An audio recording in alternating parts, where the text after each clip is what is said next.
Imagine waking up on a stormy morning. The news is bad. People around you act strangely. Work is chaotic. It feels like the entire world has conspired to test your patience. But this time, something is different. You don't flinch. It's as if you are outside of it all. No, above it. You are still in the world, but it no longer has the power to shake you as it does others.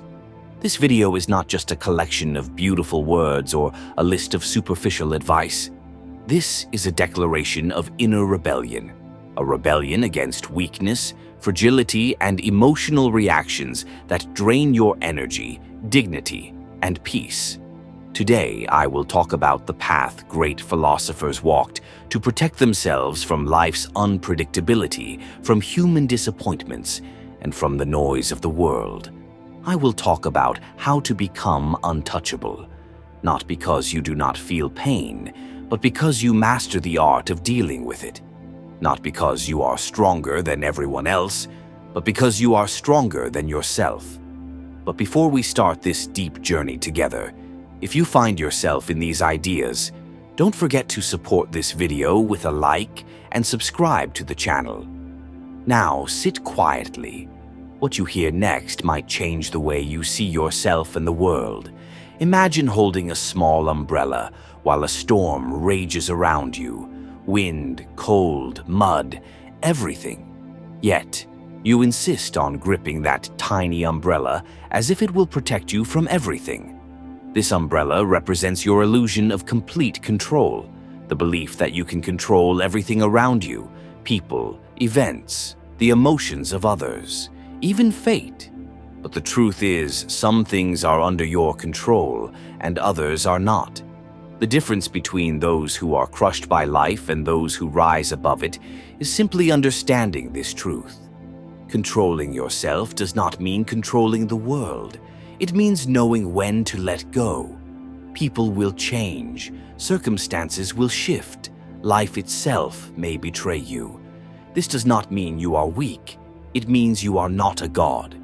The only thing you truly own is your choice, how you respond, how you speak.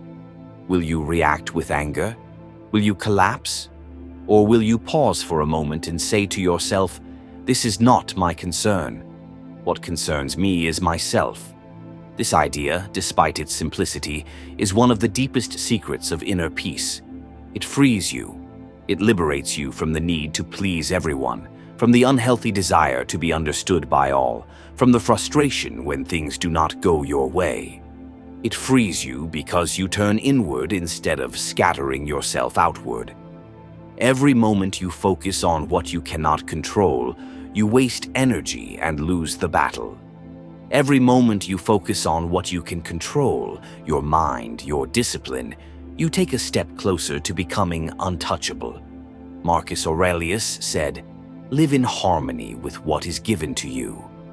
A person who wants to control their emotions must stop complaining. Meet a rare kind of people, those who do not resist what happens to them but embrace it. I am not talking about people who are happy only when things go their way. I am talking about a completely different kind of person. Someone who looks failure in the eye and says, "Welcome, I was expecting you." Someone whose heart breaks, but instead of pitying themselves, they say, "This is how souls become heavier." Someone who suffers, yet smiles, as if they know that pain is not an end, but a beginning. What I am talking about is neither surrender nor apathy. It is a deep philosophy. Amor, Fati, love your fate. Not just accepting it, but treating it as a gift, even when it comes wrapped in losses. The truth is, we do not choose everything that happens to us. People will betray us. Circumstances will change unexpectedly. We will face losses despite our efforts. Will you resist? Will you fill yourself with anger? Will you waste your time complaining and blaming? Or will you live in peace with what you cannot change? A wise man does not resist life. He walks with it. Marcus Aurelius wrote, "Whatever aligns with nature is worthy of love." What happens to you is part of nature, part of the laws of existence. part of the script written for you, even if you don't understand it yet. And when you begin to love your fate, everything inside you changes. You no longer fear failure because you no longer hate it. You no longer run from pain because you see it as part of your inner construction. You become more connected to reality, lighter in life. You become like water, taking any shape it is given, adapting to any circumstance it faces. You absorb the shock, but you do not break. And here within you a quiet power emerges, because you are no longer fighting life, you are flowing with it. And the more you align with life, the stronger you become. Not because you control circumstances, but because you no longer need to, saying, yes, this is my fate and I will love it. This alone is enough to begin your journey toward becoming untouchable. No one is free unless they are the master of themselves. A person who gets angry easily is controlled by others as if they were a puppet. A person who surrenders to their impulses, who loses their temper, who follows every emotional reaction, this person has not yet understood the meaning of strength. Think about it for a moment. What separates a person who remains calm in the middle of chaos from another who drowns in every small wave? It is not that the first person does not feel anger, sadness, or fear. It is just that they do not let these emotions control them. Life will not stop pressuring you. There will always be something provoking you, something trying to push you into actions you will regret later. But here lies the real difference. Are you the master of yourself or a slave to your emotions? Self-control does not mean suppressing emotions. No one asks you to be a rock. It is an art, to feel everything, but not let anything steal your awareness. Marcus Aurelius said, "Do not let the actions of others control your mind. Let your actions be a reflection of what you choose to be." We are free as long as we control our reactions, but we become slaves when we only react, getting angry, attacking, grieving, isolating, fearing, collapsing. This is not freedom. This is inner chaos. Self-control does not come suddenly. It is daily training. In every small moment of provocation, you have a choice: to react impulsively or to pause, take a deep breath, and return authority to your mind. Every time you control yourself, you are not suppressing. You are strengthening an internal muscle.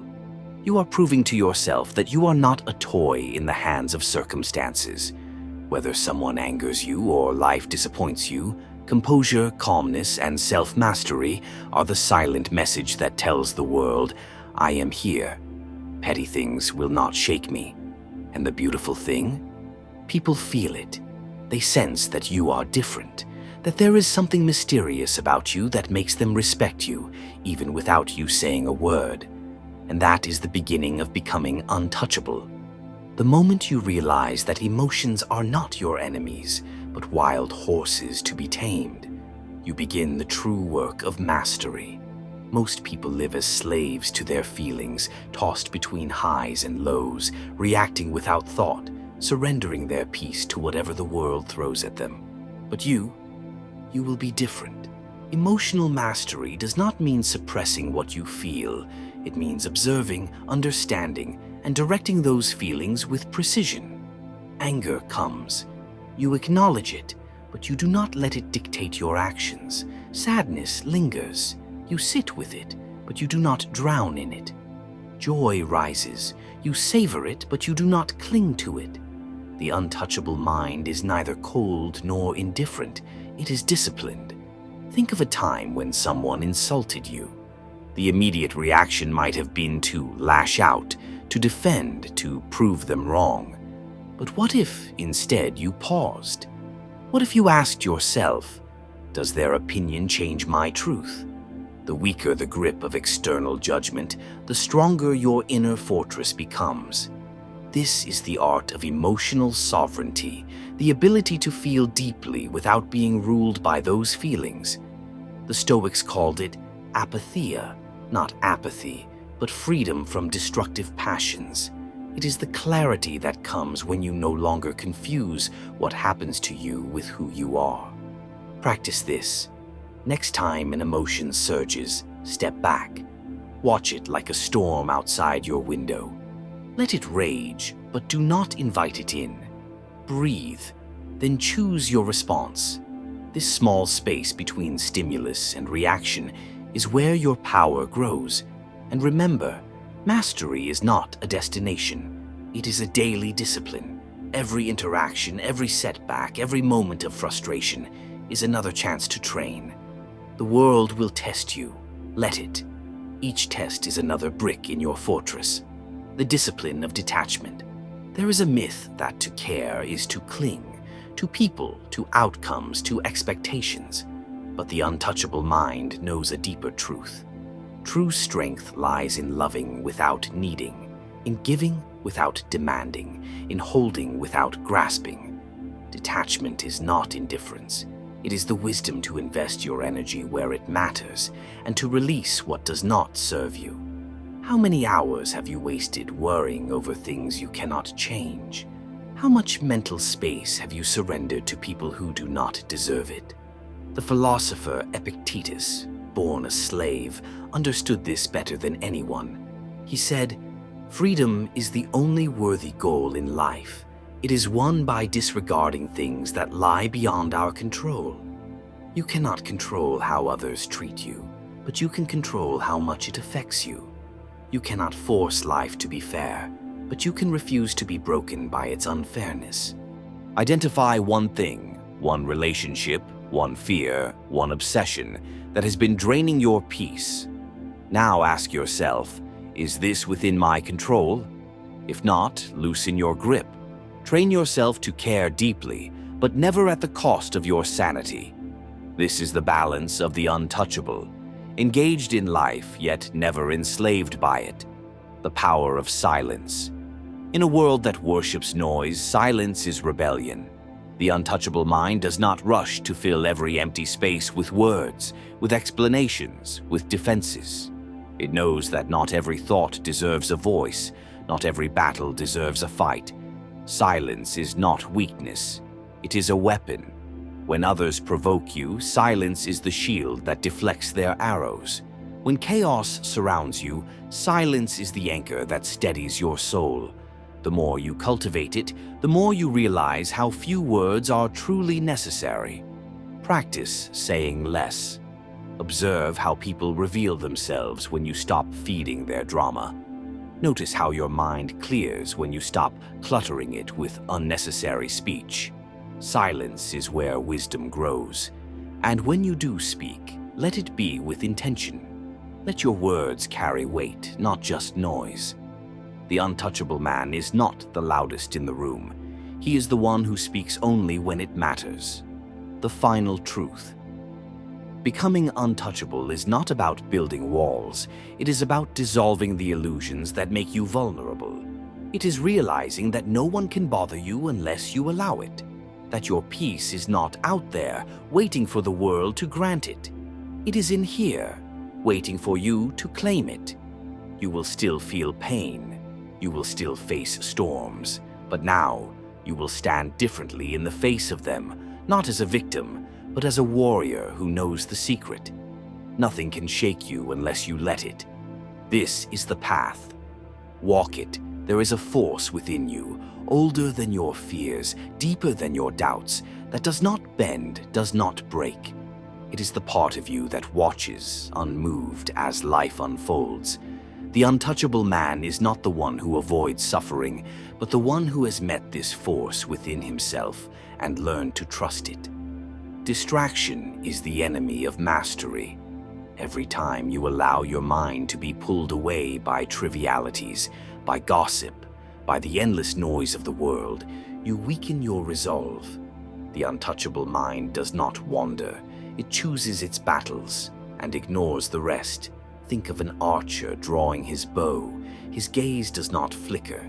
His breath does not waver. The crowd may jeer, the wind may howl, but none of it matters.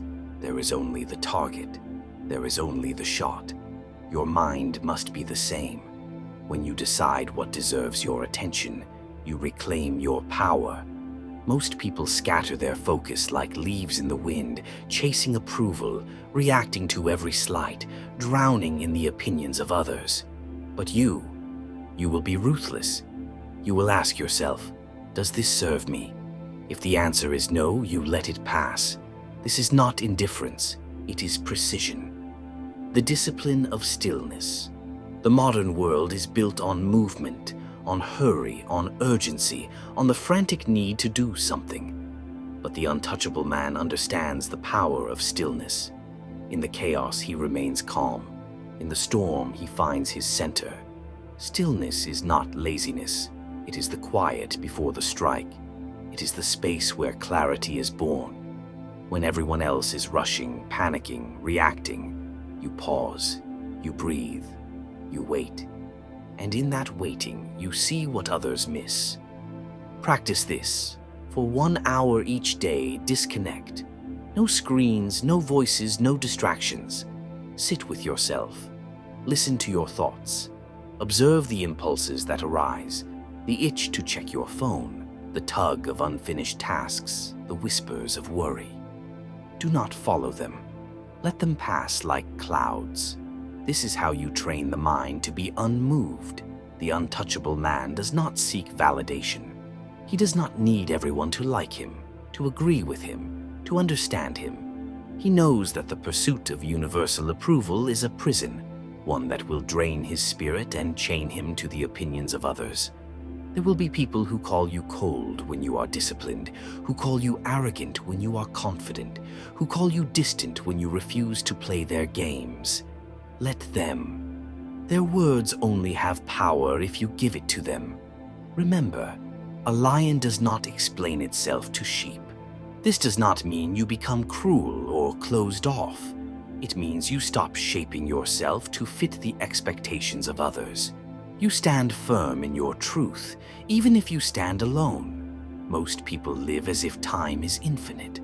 They waste hours on petty arguments, on meaningless distractions, on people who do not deserve their energy. There comes a point when you realize most battles aren't worth fighting, that every moment spent defending yourself against petty judgments is a moment stolen from your peace. The untouchable mind doesn't engage. It observes, learns, and moves on. While others exhaust themselves in endless debates and needless conflicts, you conserve your energy for what truly matters.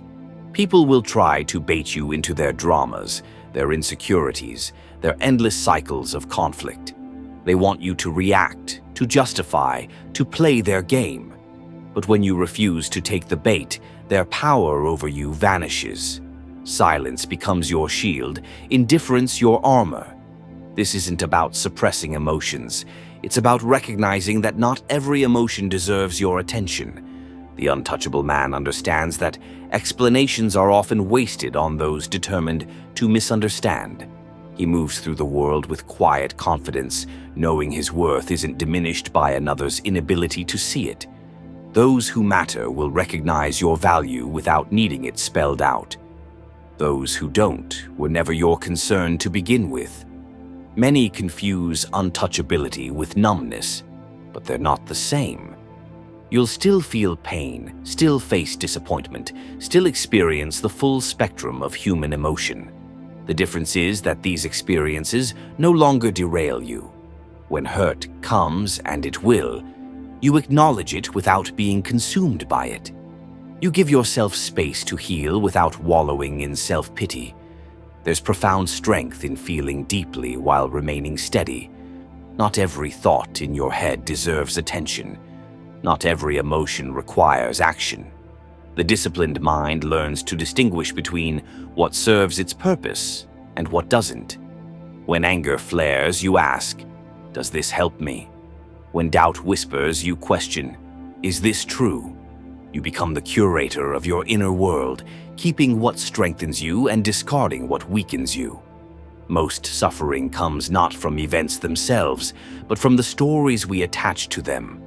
The untouchable mind edits these narratives ruthlessly. It refuses to dwell on what could have been or should have been. It focuses instead on what is and what can be done about it. This isn't denial, it's clarity. The past is studied, not lived in. Lessons are extracted, then the page is turned. The foundation of this unshakable state isn't found in dramatic gestures, but in daily disciplines. It's the small, consistent choices that build mental resilience over time. You don't wait for motivation. You create it through action. On days when focus comes easily and on days when it doesn't, the routine remains.